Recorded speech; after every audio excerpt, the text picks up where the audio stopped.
Says I'm live on the screen. I think it might be all lies. But here we are with this Sunday service. It's good to be back on this Sunday. We're coming down to the last few Sunday services of the year, obviously. Although I might do one around the Christmas time, the Christmas period. Might be good. You never know what happens there. But it's good to be back today. Today has been a really eventful day, in fairness to it. It really has. I had to go to Cars and Coffee this morning in Bray. So I've already been to Dublin and back this morning for the Sunday service. I haven't had a cup of coffee yet. Good morning, good afternoon, good evening, whatever part of the world you are. Hello, Cadboy07. Click that like button on your way in, please. Ray Mulvaney, hello, how are you? Good to have you here. Rhino, how are you? Rhino's off with the questions. Boom! What's the difference between a turbo and naturally aspirated engines? Good question. Okay, so naturally aspirated engines are non-turbo. So the air that comes in through the front of the car gets pushed into the system, creating compression to a certain level, and then that drives the car forward. So there's no assistance in that air. It's just the volume of air coming into the front. A turbocharged engine is the air comes into the front and goes through a little tiny fan and gets forced into the engine at a much higher pace, creating more compression. And the compression creates more horsepower, more torque, and boom, you get more power. You turbocharge the exhaust going back out as well. You can do both. So that's kind of the difference. Turbochargers tend to use a little bit more fuel than naturally aspirated engines, depending on how they're being operated. A big naturally aspirated engine will drive a car as per normal, like a V10 or a V12, whereas you need a turbocharger to get that kind of power out of a smaller engine. So there you go. That's a roundabout way of getting Rhino Carey's question answered. What part of Ireland are you from? I'm originally from Kildare town, which is like up the road a little bit, but I live in Laois. I live in Port Laois. But I don't know if I have an accent from either side. I have a kind of a nondescript accent depending on where I am and who I'm talking to at the time. Hello, Sean. How are you doing, man? I'm fine. Not a bother. Colin Foley, good afternoon, sir. Good to have you all in. Make sure you click that like button on your way in. It'd be great. It just lets everybody know that we've gone live here. It actually only lets Google know. Good afternoon, Colin. It actually only lets Google know that this is happening, and then the algorithm pays attention to this, what's happening, and they spread the word first. So you're not telling your friends or your family or anything else that you're watching this dirty secret of the Sunday service. Paddy Downey says, hey Bob, the RTN looks fantastic, but looking at the VW Ireland config at decent spec sits beside the A5 at 4 grand coupe, around 55 grand. I know, doesn't it break your heart? The way our VRT system and tax system works here, we are taxed on every single option that you put on a car, which means you get ever so slightly less options on a car here than you do in the UK for the same money. But the RTN is a coupe and is designed to not compete directly with something like the Passat, which is a four-door saloon. So that's why it tends to be a little bit more expensive. It is around Audi level price, but the options are from the Audi brand as well. There's no good answer to this one, I'm afraid. You'll have to go with the brand that you like most.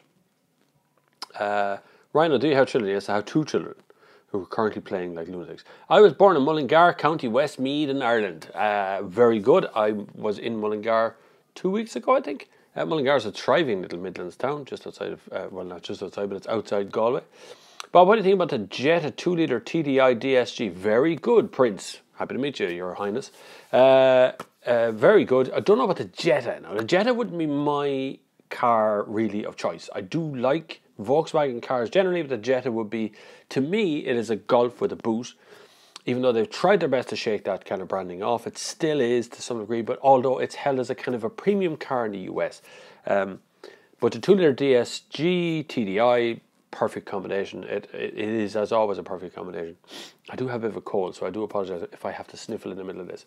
It is live, like. What is your opinion on the new Vw Polo? A very good car. Consider buying a Polo before you consider buying a Golf. They're about kind of inside the same size. The Polo is a little bit smaller looking on the outside, but realistically you're dealing with a very big car. A good competitor to that is from its own brands, from the Seat Ibiza, if you're looking for something that is pretty good as well in the same range. Nissan Micra won Irish Car of the Year, its segment in the city car. The Polo, I think, would have been a really good competitor in there as well, but it's a very, very big car, much bigger than it looks. Footy Ferrari is here. Our regular Footy Ferrari has come along again. Saving up at the moment for my first car. Can't wait. Looking at something around 2003 Polo. It's affecting insurance. It's driving me crazy. Something like $2,000 for 1.2 Polo. Unfortunately, we all went through it. My first insurance was on a Datsun Nissan Cherry 1.3 litre petrol, and it was £2,000. The car cost me £100 at the time, so that was like £1,900 to insure that car from its price. But remember, you are not being insured directly for damaging your own car. It's nothing to do with the value of the car. You have to be insured against driving through the front door of Dundrum Shopping Centre and mowing down people accidentally. Also, just as much as you have to be insured against crashing into a wall and no one else is around. So those two ends of insurance where insurance lives. I'm not defending insurance companies. They are generally rip-off merchants.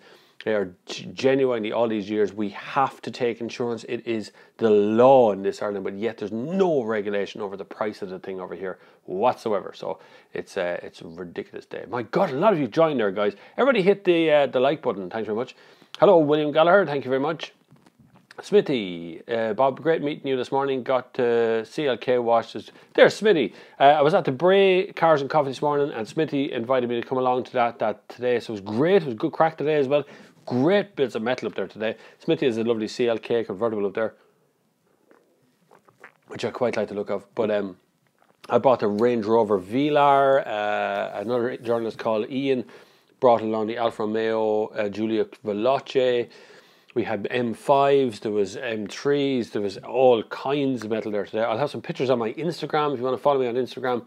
It's at Bob Flavin there as well. If you follow me on Instagram, I'll put up some of the pictures from there today. I didn't see everything, but I saw most of the stuff there today. It was really good. Met some really cool people as well. Actually met a man who lives in Port Leash in a brand new M4. Well, a 161 M4. Really, really nice. Love your Sunday service. Thank you very much, William. Eric R, it's going to be interesting to see how the Arteon sells considering that sector. Very tight positioning given that it just sits in premium but not quite an Audi. That's the problem, Eric, is as Volkswagen struggles to get some market share, it's finding it's bumping up against Audi at one end and Skoda at the other end and Seat's in there as well. So that's all from the same company. And although they have 4 managing directors, they have a Volkswagen Group managing director in Ireland, and then they have one in the UK, and they have one in Germany, and so on. And that group director is trying to just improve sales overall, whereas each managing director is trying to improve the sales of their own brand. And to some degree, when they have something like this, the new Seats that are coming out at the moment is really good, the Ateca and the whatever the other one's called, the little one. There's so much of that going on. They're actually starting to pilfer from Volkswagen to get these customers because there's a level at which every country sits. And you can only reach the maximum amount of output of how many cars are being sold. And at the moment, Ireland so far this year is down 10% on last year overall sales. And that 10% means that 10% less people are buying brand new cars. Now that also means that to get more market share, you have to conquest from other brands. And if you're conquesting, as Seat are conquesting from Skoda and Skoda are conquesting from VW and VW are conquesting from Audi, one of them has to be hurt along the way. So that's always a problem, and it's been a problem forever, but it's really starting to come to the fore this year as more and more people are starting to really shop around with their brand. Don't ever stop shopping around. It gets you the best choices. My favourite C-segment saloon is the VW Jetta. It's a shame now that it's going to be withdrawn in the UK. The Mark 7 generation is going to be unveiled in January and based on the MQB platform. It's about time. The Jetta has been neglected for years and years and years and years and years. Generally speaking, we used to sell quite a few Jettas in this country. It suited this country. You could put a sheep in a boot and drive it up the mountains and do the whole lot. It was able to do everything. But it kind of fell by the wayside because the Golf got very good and then Volkswagen started to concentrate on being sporty and being an executive brand. And that kind of done away with the Jetta to some degree. But it's still there, but it still hangs around. It still doesn't make a lot of sense. It's a kind of a mishmash car. No matter what your first car is, the insurance would be ridiculously expensive. Yes, it doesn't have to be. It doesn't have to be. If the laws were done properly and things were done right in this country, it really doesn't have to be a very expensive thing to do with insurance. If we look at the New Zealand model or we look at the Australian model, where they insure the car, not the person. So whoever drives the car is insured by that car. That's number one. And number two, there is a basic level of third-party fire and theft paid by petrol. So petrol and diesel is quite expensive over there, although not as expensive as here. So that actually pays your motor tax, and it also pays for a basic level of third-party fire and theft on any vehicle on the road. And that's the New Zealand system out there. We don't have that here because, well, you know, it gets manipulated here by people who want to go to the government and give them some money. What do you reckon on the Auris 1.2T versus the hybrid version horse? My first insurance is on an Igo in 2006, was 3,000 out. Yeah, it's very expensive. Depends on your level of driving. If you do a lot of city driving, a lot of stop-start driving, hybrids are going to win against the standard petrol engine. I had both the 1.2 petrol and the hybrid version of the Toyota CHR the last year. I preferred the hybrid version because it just worked in every situation. It's a 1.8 litre petrol, coupled to a hybrid engine. The 1.2 litre you're talking about puts out about the same horsepower, but it puts out differently. So you're always on petrol. But if you tend to cruise an awful lot more, so you tend to go out on a by road somewhere and you just drive home that way, then the petrol probably will work out less because it's a lighter car overall, because you're not carrying around 800 kilos of batteries in the boot. A 2000 Audi A5 2 litre diesel coupe. Thoughts? A5 2 litre diesel coupe. Diesel. Why are you buying a coupe? You have to ask yourself a couple of questions. Some people fall in love with the car, they look at the car and go, wow, that's brilliant. But 6 months in, they find out it's a pain in the hole. Open the front doors to let the seat forward, let kids in the back. It's a pain because the boot's not big enough, because they open and the boot's too small. You have to be very careful of the practicalities, because you buy with your heart, and then later on you regret with your head, because you go, God, why didn't I buy a 4-door? Why didn't I buy a thing with a big boot? So sometimes you got to mix the two together. So buying an A5 is, I have no problem with the car itself, but they're very specific. The A5 Coupe is a 2-door. Don't fool you to think that that back door, the boot, is any sort of a door. It's not. It's a 2-door. So you're only going to have 2 doors. You're always going to have to push those seats forward to let someone in the back. Even in the piss and rain someday, you jump out on the side of the road, you have to open the thing and open the boot and let people in and all. So bear that in mind. But the car itself is fine. I wouldn't have a problem saying that whatsoever. What new car launch are you off too soon? I don't know, won't be many, Paul, really. This time of the year, they don't do a lot of launching cars. Number one, you're never guaranteed sun is the first thing. And two, realistically, it's just too flat out in airports. There's too many people coming and going. There's too much risk of planes getting delayed and stuff. So there won't actually be that many car launches next year. Most of the car companies are washing through the cars that are there already. It must be refreshes next year. So the next couple of car launches will be somewhere in February, I think, is the main ones. There's always some sort of launch on, but not the ones that I tend to go to. Have you stopped using Snapchat, Bob? I kind of have, yeah. I've gone all in on Instagram. Snapchat was really good. I had a really big audience there, but I'm not convinced that Snapchat was actually, that the audience there were real people. I think I had a funny feeling that Snapchat was actually manipulating the numbers or giving false followers to make you feel like you got a lot of followers all the time. So I went in on Instagram because you can actually go and look and see who is following you and who is interacting with you and who is liking your stuff. So you'll find me on Instagram, and you'll find me on Instagram stories there as well. As the very same as Snapchat. It just puts it all in one place. It saves me having to burn my battery doing 2 places at once. Sorry, two I meant. Thinking about buying an old shape Mitsubishi Colt 1.3 options. Yeah, it's not a bad car actually. A bit plasticky on the inside. Easy to drive, easy to maintain. Mitsubishi's, the petrol engines were indestructible, but you can service them yourself as well. I don't really have a problem with them. Plenty of torque as well, but they're very light. Once you get used to the kind of plasticky interior, everything else is an upgrade. Mitsubishi still do a plasticky interior. Still not convinced Mitsubishis are really that interesting. They're very Asian.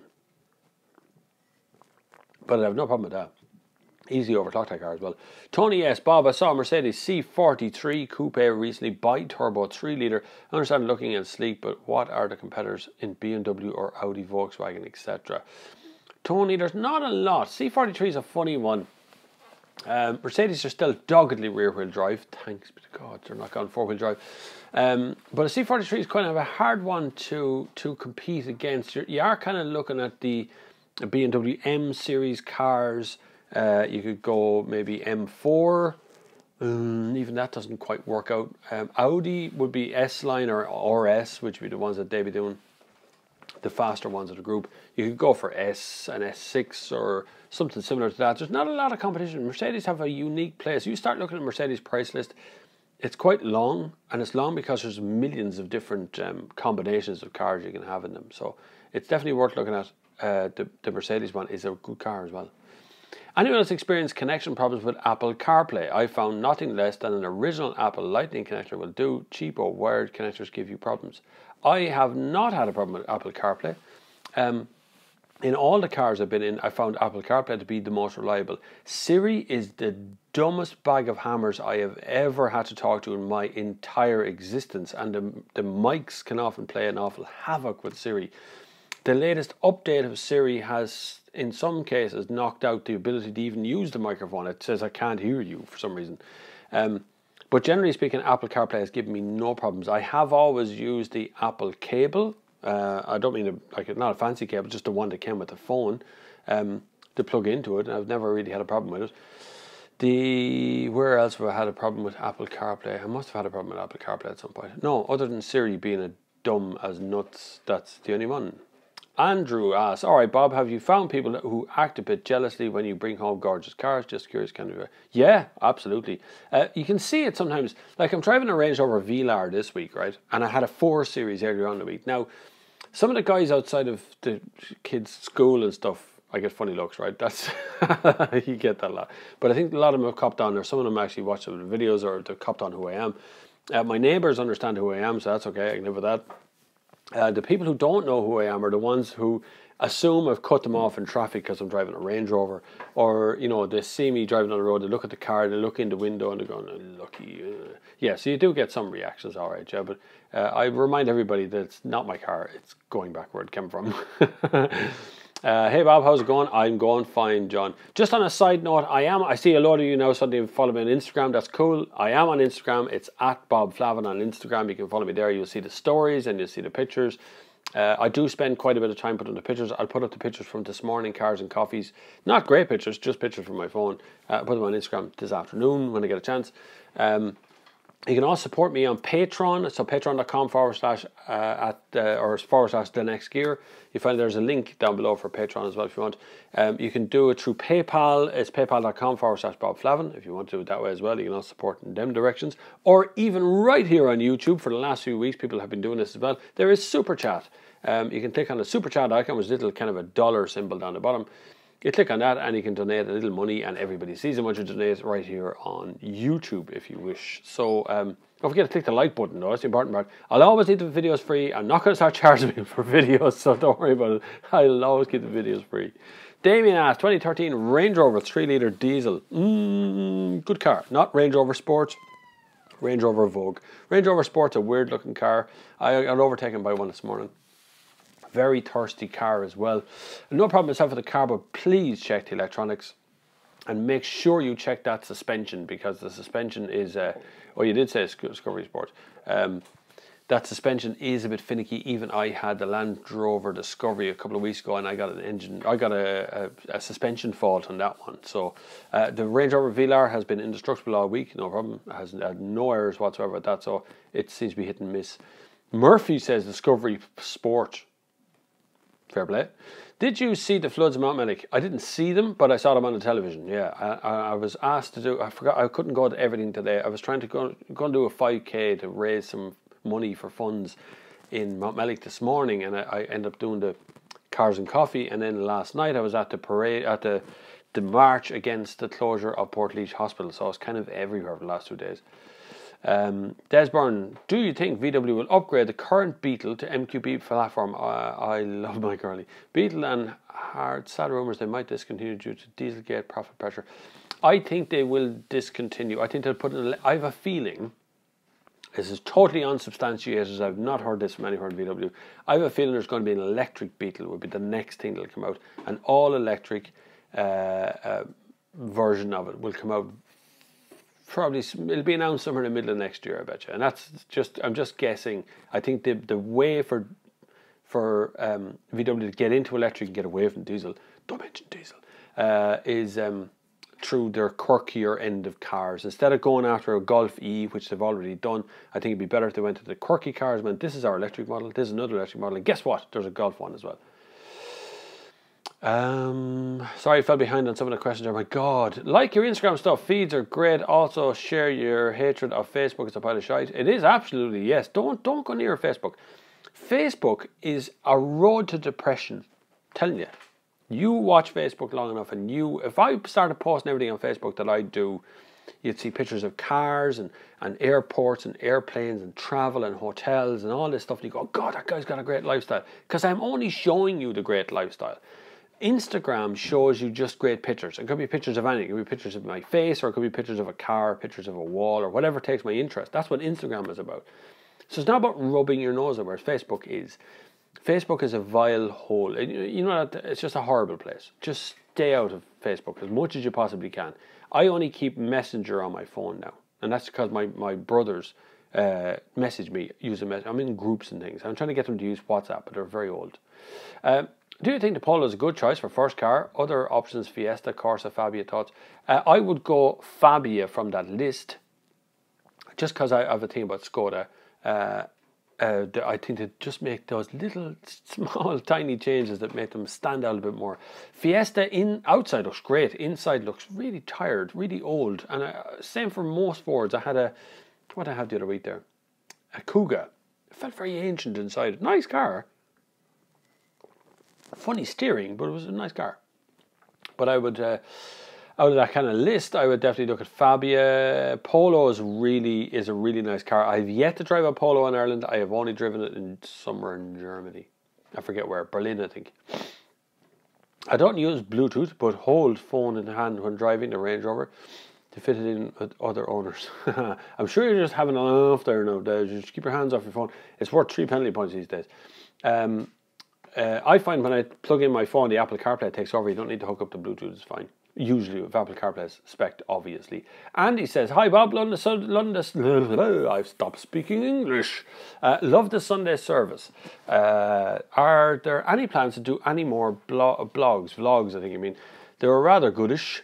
By the way, agree with some of the comments in Siri, load of rubbish. Yeah, Siri's crap, that's for start. There is an awful lot of videos on at the moment, so I don't want to go daily. I don't want to go to the point where there's a video coming out every single day, because I think you'll get bored of me, for a start. And plus, my life isn't terribly exciting for the most part. I do pretty much the same thing nearly every day, apart from some of the travel stuff. But I do, the odd time, do a little vlog thing. Next week, for instance, I'm going up to Donegal to do a very special video with Sinead McCann. It requires a closed road, an off-road course, a helicopter, a few other things. But we're doing something very special next week, which is going to be like the Christmas video for us coming out.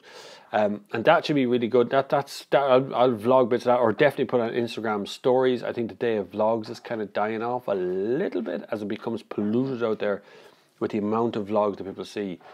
And also there's a lot of content going on, a hell of a lot of content. 1.2 Polo engines are known for being quite troublesome. Are they? I didn't know they were quite troublesome. Anyway, my favourite VW engine is the 1.4 TSI. Paul Brogan, where do you buy a new car, 30 to 35 grand, that is an optimum time to hold on for 4 years and hold until it stops working? The problem of PCP has absolutely destroyed the future value of cars to some degree. I don't mean in necessarily a bad way, but PCP is personal contract plan. So you go into a dealership, you put a deposit on the car, you finance 3 years, then at the end of that finance you pay off a balloon payment. So it's kind of an advanced version of hire purchase. At the end of the 3 years, if you can't afford the balloon payment, or you just don't want to pay the balloon payment or whatever, you walk away and the car becomes the dealership's and you're scot-free at that point, which you made your last payment. The problem is they have what's called a guaranteed minimum future value on that car. And that guaranteed minimum future value means that whatever car you buy, whether you bought it on PCP or not, it's never going to be worth more than what that PCP value is. That's an issue. That's a problem, I think, for the future of car values, actually. The arse is falling out of some of them. But where do I buy a car for 30, 35 grand? It's awesome time to hold on for 4 years. You're going to be very particular what car you buy for 4 years, that's for sure. I mean, stories, not feeds. Sorry, I don't know what that's in relation to. Don't forget those who even post pictures of their flaming dinner on Facebook. I know. And their kids, and their dogs, and their Christmas lights, and everything that happens outside the front door, and every piece of litter they see on the ground that they get obstreppers about, every time they don't like something, they put it on Facebook. You know what really drives me mad? Muslims. You know what really drives me mad? This happened. You know what really drives me mad? That car. All this stuff. It's just this incessant stuff that goes around your head all day long. And you get into a habit of scrolling through it on your phone, The greatest relief I ever had was uninstalling the Facebook app off my phone.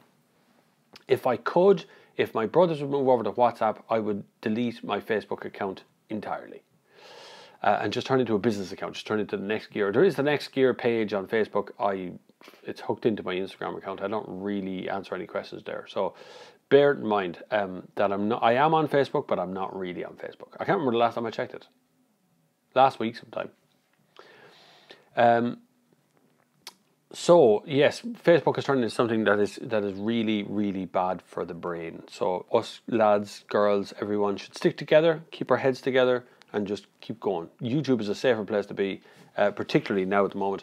Instagram is a good place. I know Facebook owns Instagram, but Instagram is a good place. Snapchat's okay as well, but just be careful. Younger people on Snapchat and Instagram and stuff, be careful, guys. Keep them off that sort of stuff. Watch your kids.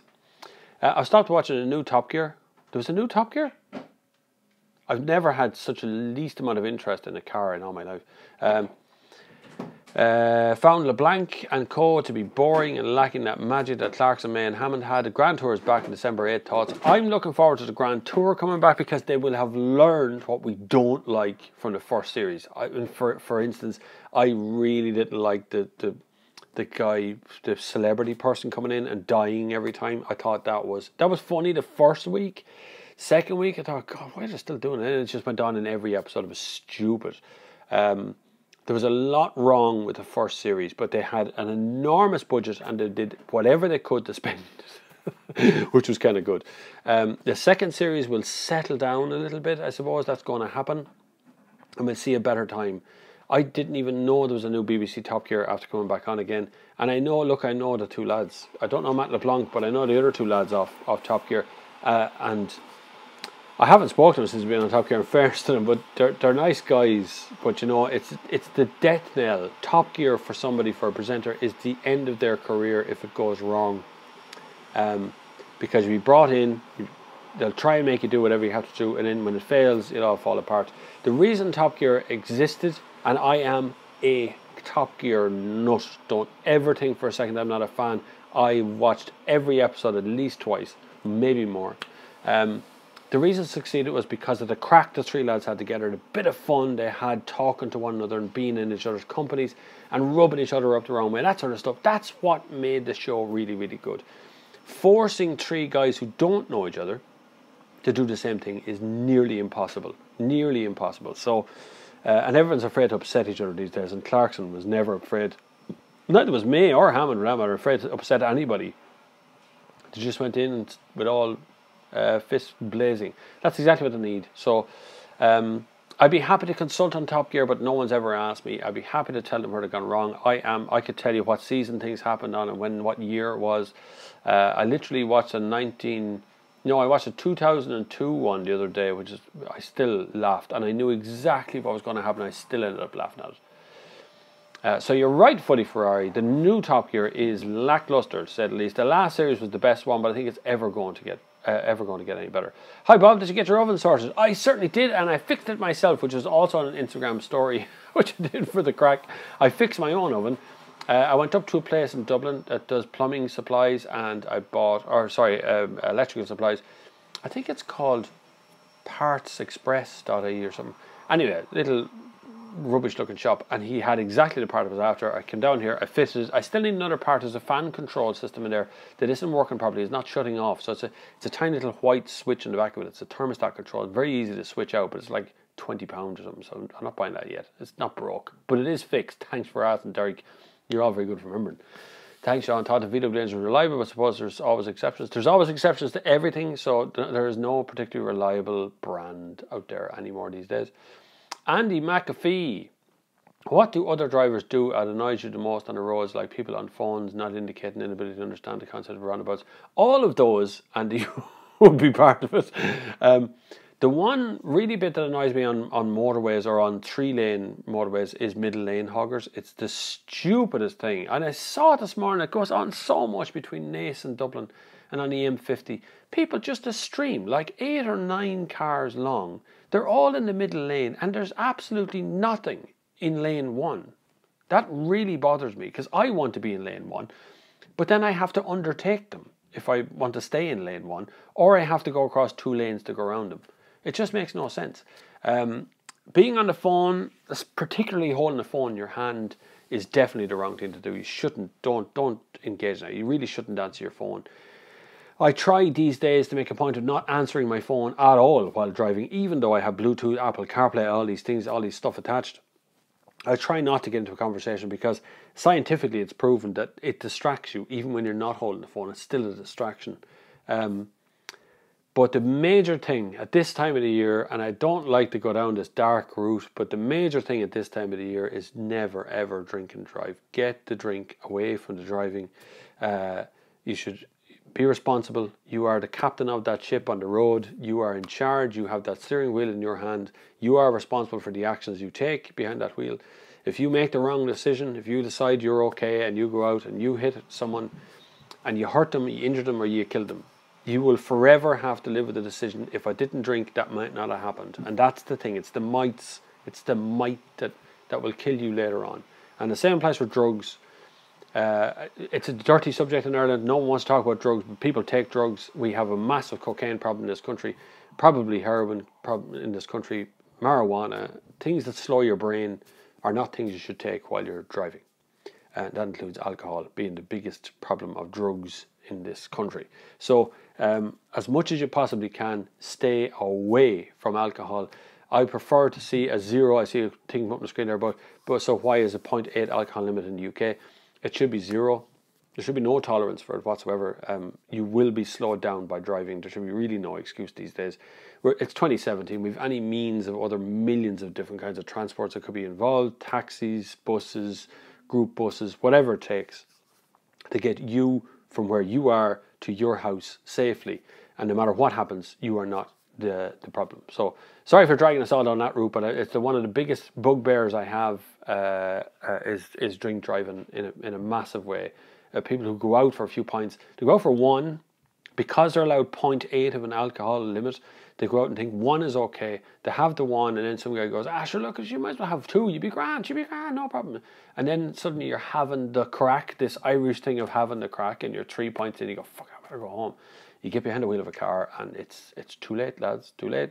Too late for sorries later on. I can guarantee when you're sitting with your head in your hands after, and the police has asked you why you're over the limit, you'll be worried about it then. And then it'll be worse if you don't go home to your kids. Hi Bob, in Ireland, what is the best car between a Skoda Superb 2-litre diesel, 150 horsepower, L&K, or a Mazda 6 Platinum 150 2.2 diesel? That is a weird question there, Jason. Not weird. So it's hard to say because a Skoda Superb is the bigger car of the two by far, right? Particularly in the back. As a driver, you won't really notice that bigger difference in your driver's seat. It's still just a driver's seat, right? But the back seat and the boot, it turns into basically a van, right? Once you let all the seats down. The Mazda's not quite as big, but the Mazda's more sporty, more engaging to drive. So it's got a slightly firmer suspension, a slightly tighter little cockpit. The steering wheel is a bit smaller, a bit nicer to drive. If you like that sporty thing. If you prefer that kind of load lugger, very comfortable drive over long distance, then the Superb is the winner. If I was offered a choice between the two, if like somebody said, here's a car, you want to keep it for 6 months, which one do you want? You want this, you want this. I would pick the Skoda. So that's my own opinion, but that's the one I would go for, particularly Jason. I like the Mazda 6 as well. I think it's a gorgeous car. 2.2 is a little bit thirsty, but it's still a very, very nice car. Actually, the fuel tank's not big enough either. Bob, which car do you recommend for long cruising? I just said it. Skoda Superb for long cruising. Any of the Skoda range are very, very good. They're very soft, very pliant suspension. If you really want to go on a long motorway cruise, there's a Range Rover Velar standing outside the door that does it impeccably well. Although that Range Rover VLR seems to be like an Irish spec one, because I don't have heated seats, I don't have a heated steering wheel, I don't have active cruise control, I don't have active lane keeping. There is a lane keeping thing, but it just goes bzzz. And it's very weird to have such an expensive, luxurious vehicle. It's missing all the stuff that I had on a Suzuki Swift. Gav, I need glasses these days. Hi Bob, when you done the review on the Honda Civic, you were not too hot on it. It seemed very nice, 1.5 litre this morning, nothing like it is on the road at the moment. Where's a good thing or bad? Yeah, see, the problem with going something that's a bit extreme, so if you go with something that no one else has, there's a reason behind that, because it's not going to be popular when you want to trade it in.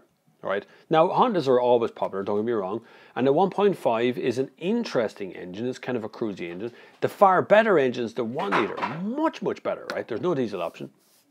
But the Honda Civic is such a polarizing look. When you see it, you go, wow, that's really nice. Then you see it later and go, that's not very nice. I don't really like that. And I might like it this way.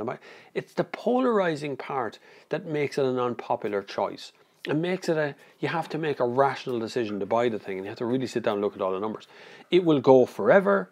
You will never have a problem. There's tons of kit, and there's lots of safety kit as well. It won an award at our Irish Car of the Year here for having the most amount of safety kit as standard over Volvo. So I've no problem recommending the car, but I wouldn't have it outside the door. For me, it wouldn't be my purchase of a car that I'd like to be making at that time. I'm a bit restricted on time today. I have to finish at 3 o'clock, so if you want to get your question in, you've got 35 minutes to do so. Oh my God, I have to go back so far. You're so right on Facebook. See, we're back to Facebook. Hope you deleted the Messenger app too to take your soul. Ignore the endless nags and access messages via the web. I kept Messenger on my phone, Des, because my brothers use Messenger as a sort of a group text thing. I'm trying to get them onto WhatsApp, but that's like asking them as to which side of the coin they want to fall onto. None of them, some of them go, what's WhatsApp? And other ones just go, yeah, WhatsApp, no problem. So they all use Messenger. So that's the only reason Messenger's still on my phone. If Messenger's gone, I'm going to delete the entire Facebook account will be next, because nobody else really contacts me on Facebook. Although some of you guys do try to friend. I have millions of friends requests on Facebook, but I don't really pay attention. Damien Coffey, thanks Bob. I meant a Range Rover Vogue.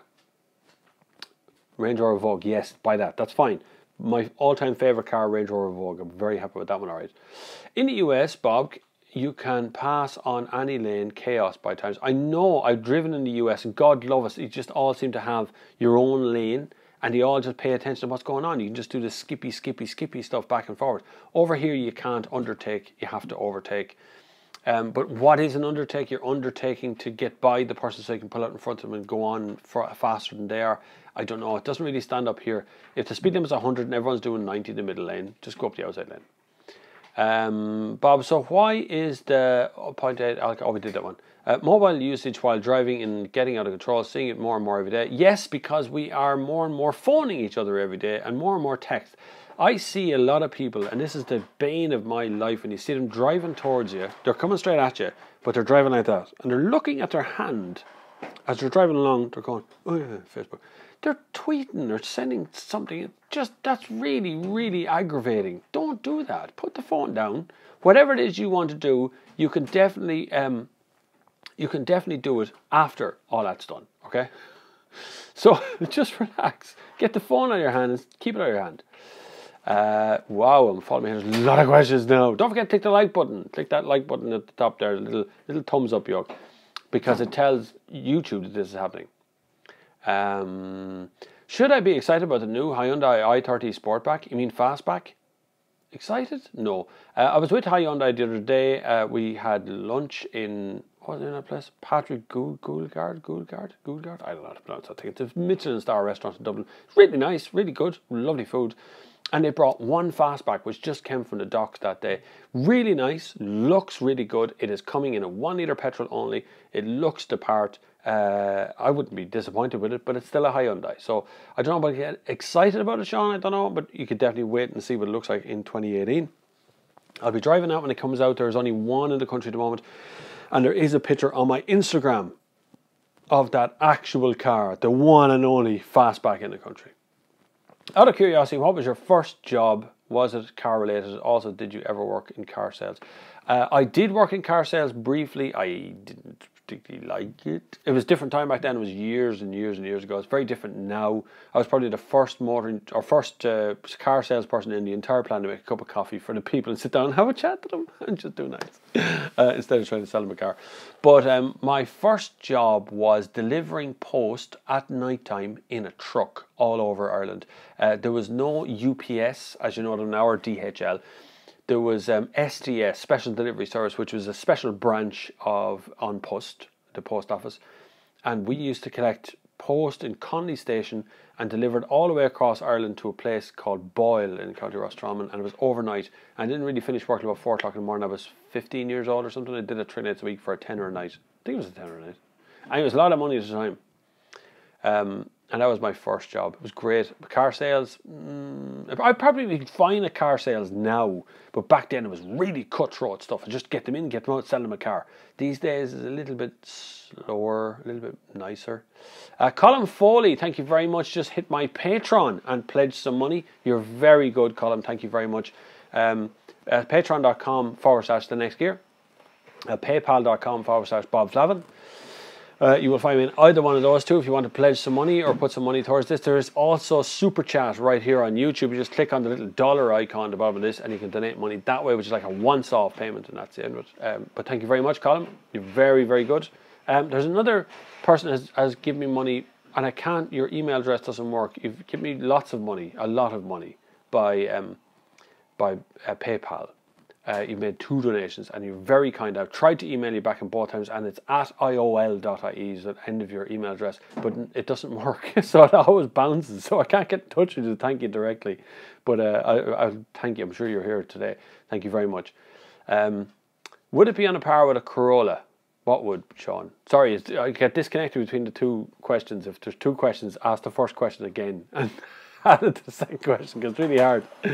I had a superb Lauren Clement before I went to Style. This time as a price difference for 4K, I'd avoid the L&K and go for Style with the options you want. Yeah, I'd be the same. L&K is really nice, but it's not worth the extra over a standard top spec Skoda Superb or Skoda whatever. Hi, says Vladimir. Hi, how are you? What do you think of the T-Roc versus the Audi A2? Don't know, Paul. Haven't driven the T-Roc. Haven't been next or near a T-Roc actually. And I haven't even had a launch of T-Roc in Ireland, so I haven't driven the thing. Audi A2, do you mean Q2 or A2? Q2.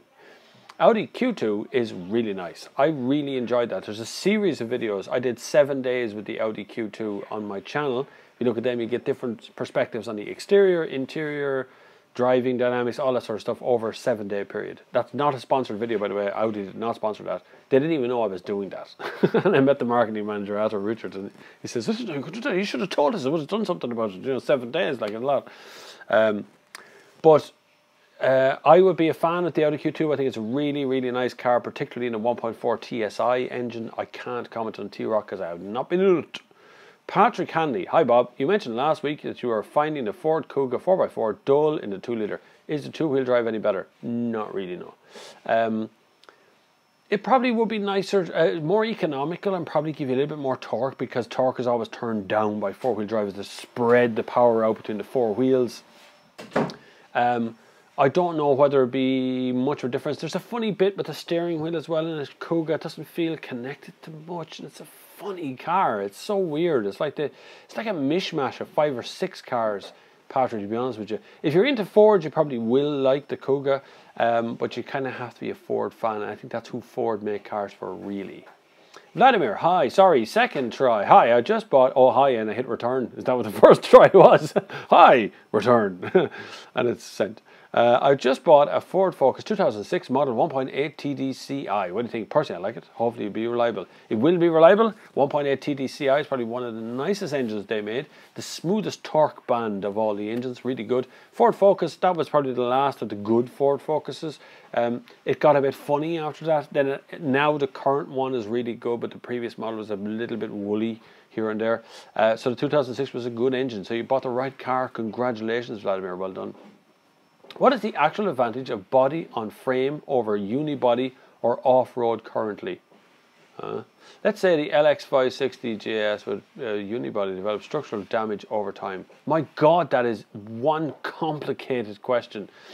So you're talking about an off-road car unibody versus the one where the chassis is sitting underneath the car. Is that what you're talking about? There's generally speaking, with most of the chassis developments that's going on right now, and the single shell and double shell and chassis on top and chassis not attached, all these different versions that are happening right now, there is advantages to each one, but there are major disadvantages to each one as well. So each one, for its purpose, has the best part. So for instance, some of the off-road cars that come with leaf suspension in the back, for years we would have said leaf suspension is one of the best types of suspension you can have on the road. But really it's because it's very cheap.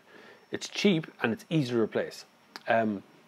Whereas the modern ones, the gas ones that allow you to push up and down, like in the Mercedes X-Class, for instance, or the Nissan Navara has 4 shock absorbers on the outside. For off-road capability, they say it's better. So each one has its own disadvantage. That would be part of the chassis system that's in there as well. So that's very important.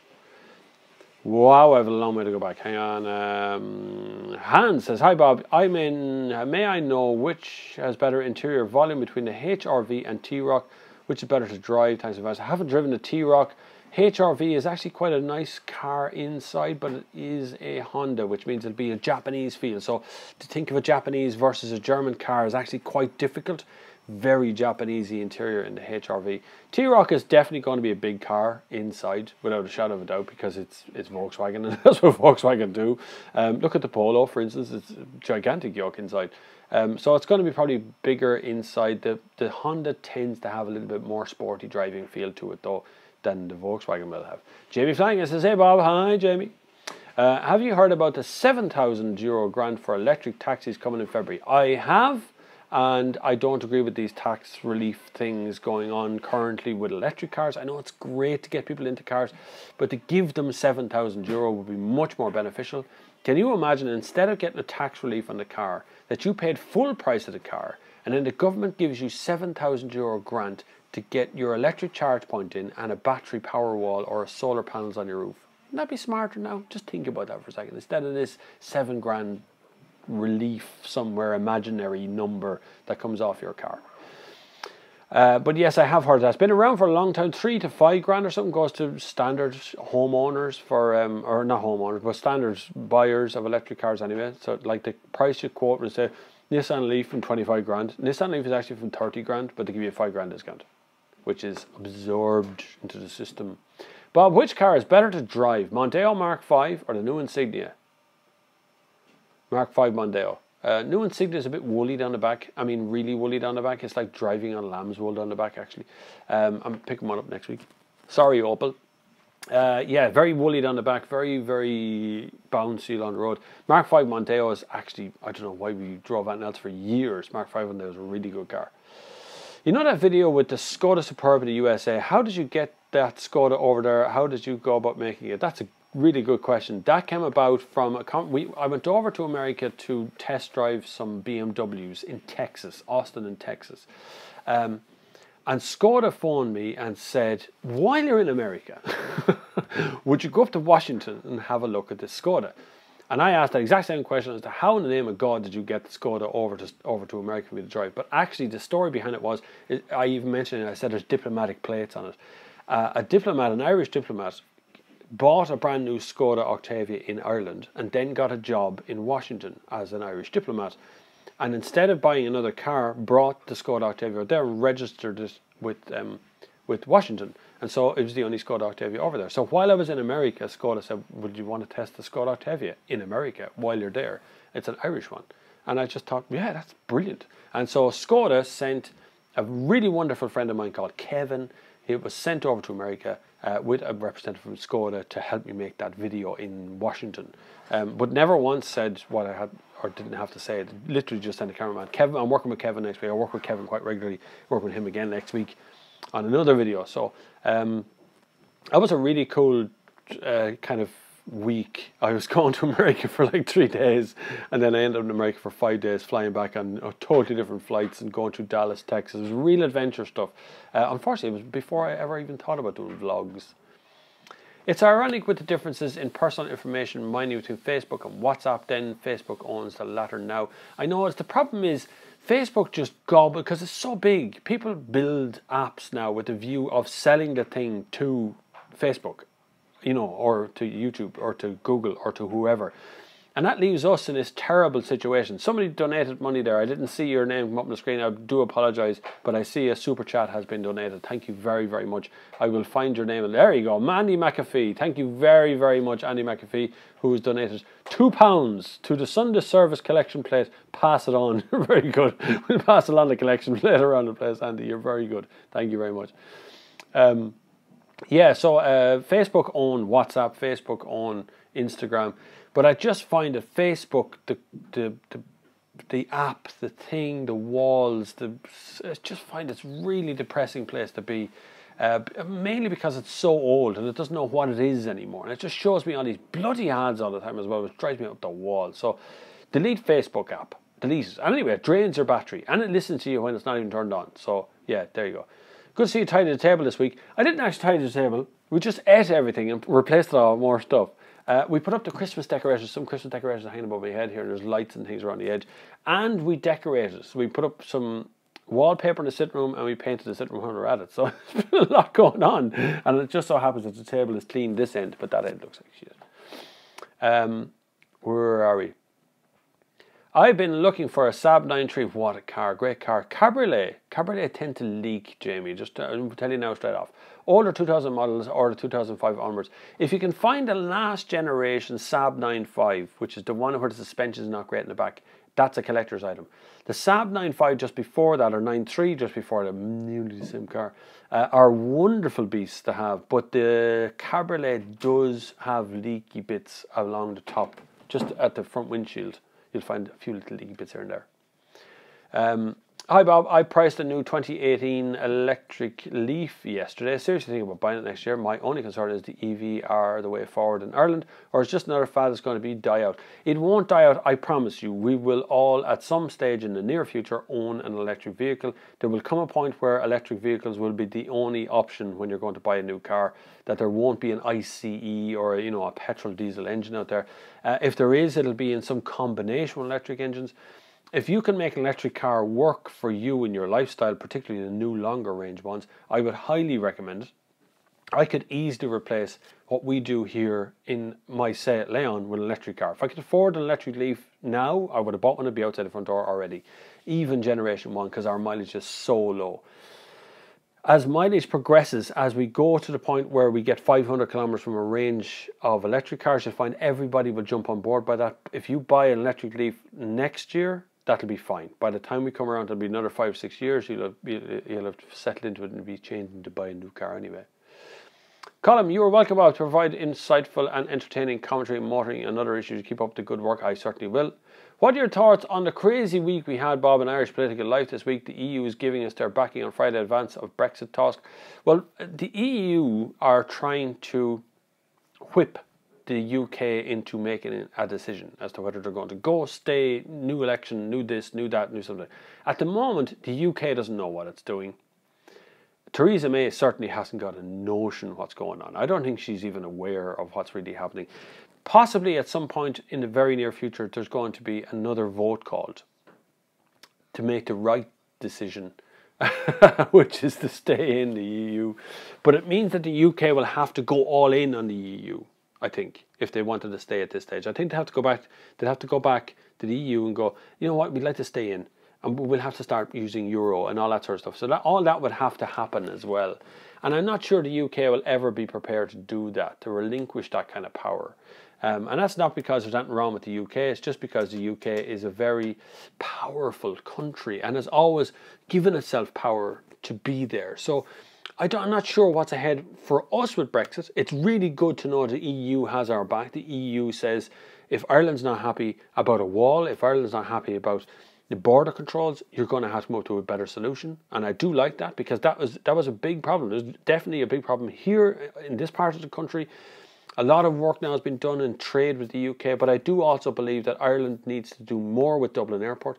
I do think there's a huge amount of human trafficking going on through Dublin Airport over the last few years, and a lot of that has ended up in the UK through Dublin, going to Belfast and then over to the UK that way, because getting into the UK by flying requires all kinds of passes, and it's a pain in the hole. I know I've been stopped enough times in Heathrow Airport to know it's just a pain in the ass.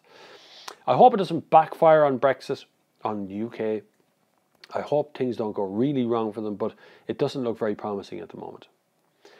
I think it's a joke that the way the Prince Harry's engagement got so much media coverage here in Ireland, of why we should care. Does anyone really care? Make a big deal about it in the UK. I know, yeah, but aren't we all a little bit nosy? We all want to find out who he's marrying and who he's not. The amount of racist jokes. This is one of the reasons I got rid of Facebook. I flicked into Facebook because somebody sent a request to me to do something, and I flicked in to see what was going on, and the first thing I noticed was all these racist comments about the ginger guy marrying a non-UK person or so, I don't know. Are you getting the EV lens soon? I don't know if that's going to fall flat in its face moments now, but at the moment, the Leaf is on the way out, new Leaf is coming in, and all of it's happening kind of at the same time. I will get a long-term electric car at some point. I will make a deal with somebody, but right now I'm not too sure it's going to be the Nissan Leaf, or even that I have the time at the moment to do a Nissan Leaf. I clicked the bell icon. Thanks very much, Damien, for your channel. If I buy something nice in the new year, Range Rover, maybe an Audi A6 Avant 3-litre Black Edition, you might like to review, sure, get in touch. You all have my email address at the moment, so don't forget that. You can go to paypal.com/thenextgear. No, paypal.com/Bob Flavin, actually, and donate money that way. Or you can use the old method, which is bobflav@thenextgear.com for my email address. That way you can go to patreon.com and give money in there. There's a link in the comments below. Or you can just do the super chat here, where someone else has done a super chat here. We've got €7.90 today, which is really good. You're most kind. You're so cool. I will come to the person who has given me that. Where's that there? Jamie Flanagan. Thank you very much, Jamie Flanagan. You're most kind. You're very, very good. Thank you. Jamie Flanagan and Andy McAfee have given money today on super chat. You're very nice. Bob, that's a great idea about getting money to get a power wall. You see, simple ideas. If anyone in the government, Irish, English, or any government, wants to talk to me about how to do this, it's so easy. I give all of my email address and details are out there. It's very simple. Instead of giving these cut price cars and flooding the market with cars that people don't even want because they think they're getting a bargain, and that bargain gets absorbed back into taxes, and it's not real money. Oh God, you know, if a car is 30 grand and somebody says, I'm going to give you 5 grand off that 30 grand, and what's the first thing you do? 30 grand, it becomes a 35 grand car, and now we give 5 grand off the 35 grand car, making a 30 grand car anyway. It makes no sense. And Tom Ferguson, thank you very much, Tom Ferguson, give us £5 towards the super chats. God, you're all super chats today. We love that. This is really good. And of course, all that money comes in through YouTube, so all that money gets recycled back into the videos I make for you. Every one of them, the drones, the things that are flying around, the cars and coffee stuff. That's something I'm going to start next year. So if you've got a regular cars and coffee on, and it happens on a regular occasion, once a month somewhere, what I might do is, we might arrange that I come along to your cars and coffee and interview a couple of guys about their cars. So I have to set that up. That's going to require a little bit of work and a bit of research and stuff to go with it. So if you're interested in that sort of stuff, support the channel on Patreon, or support the channel through super chats here on the live service. And of course, we're live every Sunday, so it's like, it's easy, man. And we see what we do over Christmas. We might have a Christmas special Sunday service. That'd be a bit of crack. A few giveaways and things as well, which would be a good laugh. How can I show my gratitude towards you? There you go. Hit the super chat thing. That's how you do it, Vladimir. For doing this Sunday stream. Do you have any PayPal accounts? Just all the questions. Just see, I'm catching up on all your questions. You asked the question, I've already answered it further up. But yeah, you can do paypal.com/Bob Flavin. Finds me there, or bobflav@thenextgear.com for if you want to go the old route for PayPal. There's a Patreon link in the comments. There's a super chat here. Any way you want to give money, we will be delighted to get it. Hi Bob, Octavia DSG or pay extra for paddles or not? In an Octavia, if you want to drive, it depends really. If it was an RS, like if it was a quick one, I'd want the paddles because it makes a lovely noise. You can hold the gear a bit longer yourself. It's no harm to have them. I find increasingly I don't use them. Like when you flick over into manual, is the only reason to flick that thing back and forward. So I never really use them, but they do have their uses. I would probably pay extra to have them there though. I kind of like them. They're in the Range Rover outside the door and I never touched the things. That amazing. I've never gone near them. So, but for the most part, Tom, I would pay the small bit extra that you have for the paddles there, and then they're there. And then it's the end of it, and you have them, and you know they're really there. Alyssa Nicole says, I really need our friends. Well, you also really need to get your grammar sorted out as well, because I really need our friends is the wrong grammar for that. So go back and start again. Bob, is there a difference between driving a Passat and a Superb? Theoretically, it's the same suspension. Theoretically, you can have theoretically, if you look at any car, it has the same parts as every other car that's on the road, and yet it drives entirely differently. In actual fact, if you start drilling down, you find that there's Bosch this and suspension from that, and Valeo have made some parts for every single car. The thing is, every car is tuned differently, and weight is everything. So if a car is slightly heavier, slightly lighter, it's always going to drive differently from the car next to it. So they drive differently, but you do know you're in a Volkswagen Group car. That's the easy way of putting it. So if you get into Passat and you next get into a Superb next to it, you know you're still in a Volkswagen Group car, but it feels different. Superb is the bigger of those two cars. The Passat drives a little better. Andy McAfee, almost forgot last week you shared a golf concept sketch and mentioned you had some others too. Is there any chance of butchers them next time? Yeah, I don't have them to hand right now because all the things are on the floor inside. But I do have more sketches and stuff. I have a BMW 6 Series and something else, well, all hand-drawn stuff by the artists themselves. So I do always try and collect wherever I meet a designer. Increasingly, they don't come to press conferences anymore because they get asked a lot to that. I asked them to sketch me the actual car that they designed. A lot of them don't sketch, but some of them do. So last week I showed the sketch of the Golf 7, original by the original exterior designer of the car. He drew me an original one. Hopefully that'll be worth a fortune sometime in the future. Hi Bob, what do you think of 17 A6 2-litre Quattro or A7 3-litre Quattro? I would buy the A7 3-litre Quattro. Just for looks. If you have a reason for needing an A6, what I mean is, if you are a high mileage sales rep, you want something very comfortable, long range, long distance, A6 might suit that a little bit better. A7 is more like a coupe, which is lovely, don't get me wrong. Really, my favourite of the two cars to drive and to own would be the A7. Beautiful car, although it does give away what speed you're doing because a little flap comes up out of the back of it to help the suspension. Paweł Lichwa, I might need some answer. He's given me 10 euro there, or 10 Polish, whatever the Polish numbers. Is that Polish number? PLN? Is that Polish? But thank you very, very much. You're very kind. Another super chat in today. You're so kind today. Good God. This is easy known as Christmas. I might start a sing song next. We get some roasted nuts and put them on the fire. Xmas special sounds good. Yeah, I have a few plans for that Xmas special. I want to do something very close to Christmas, but I'm afraid most of you guys will probably be out Christmas shopping, so you'll completely miss the Christmas special. But I still have a bit of crack here on Christmas. Somewhere around Christmas we'll do something special giveaway stuff here for a 2-hour live stream or something like that. It'll be a bit of crack anyway.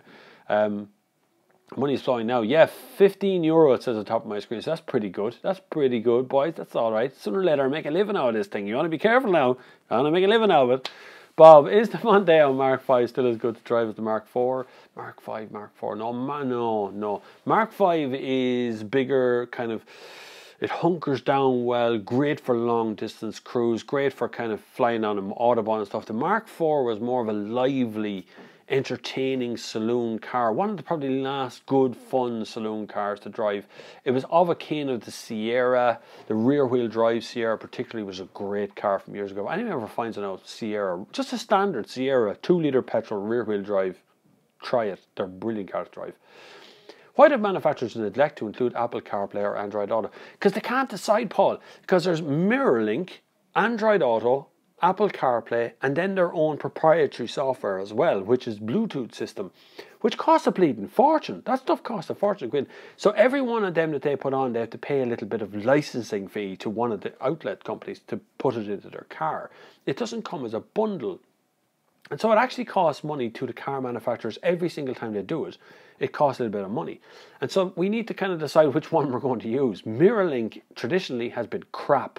And I say that knowing that I drove a Peugeot through Paris one time with the lovely, eminently brilliant Paul Healy, who's now retired from being a motoring journalist. But I drove with him, And we drove 15 meters from where we started from, and MirrorLink was lost. It didn't know where it wanted to go next. It was like Generation 1 MirrorLink, and it was absolutely rubbish. We had to go to our own mobile phones and Google Maps.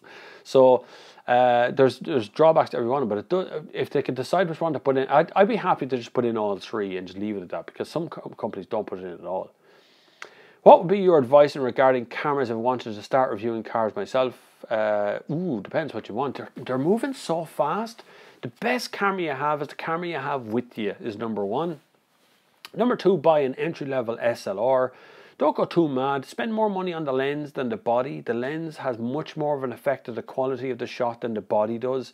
You could go out and buy a Sony R7 thingamajig and spend $4 on the body and put a stock lens in the front, and the image quality is rubbish. You're going to have to spend that same again on a decent lens, so waste of time. If you can buy in a decent second-hand SLR and lens combo, buy a 24-105 lens, something good, or spec from Canon. Your phone is a very, very powerful camera. I've used my phone on many, many, many videos you haven't even noticed. A drone is an amazing addition to my arsenal of cameras, which has turned out to be brilliant. And you can buy something like this thing here, which is a camera I've used quite a bit over the last while. There's a new generation of it out. It's a Canon G7X. There it is there at the bottom. It's a brilliant little camera, autofocuses and has a flip-up screen and all that sort of stuff. So it's really, really good, really simple camera, really easy to use, and doesn't cost the earth. You're talking about €500 or €600 for something like that. And you can mount it on the windscreen. It's got a little tripod mount here in the bottom, and so it's really good. Like, don't be afraid of experimenting with those kind of cameras as well. Worth a try. Really good to see money coming in for Super Chat. You're so nice. It's great to put money into the coffers every week. It's always good. But that has come to the end of our Sunday service for today. I have to cut a little bit short because I have to do a whole heap of family stuff as well today. So only going to get an hour and a bit in today. 65 minutes isn't too bad though. It's been brilliant to have you. Again, patreon.com, link at the bottom there. PayPal.com/Bob Flavin, or the Super Chat here if you want as well. But of course, when this ends, the Super Chat ends as well. It's been absolutely brilliant entertaining you. If you have any other suggestions for what you want to see here or do during the live stream or next week or whatever's going up next, leave it in the comments below, because I read all the comments from this next week. So until the next time, I will see you on the far side.